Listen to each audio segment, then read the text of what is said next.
The creation of a Stilart wall project begins with the study of the decoration space, aimed at defining the actual space of creation, the material desired by the customer, and the graphics. During the production phase, each individual board is numbered correctly to facilitate the assembly processes, after which the material will be placed under the laser, which will transform it definitively. The parquet becomes 2.0. The decorated material will be ready for final delivery. The assembly of a Stilart wall decoration can be carried out in two ways. The first method, simpler and more immediate, sees the creation of a plywood support frame, mounted transversely to the decoration. Each board will then be fixed to the support frame using nails with compressed air, which will make the decoration stable and removable even at a later time.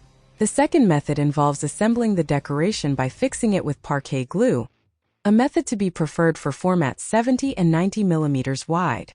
Obviously, everything must be done after adequate preparation of the installation base, through the application of an adhesion promoter, or with the installation of adequate paneling which will act as a support base.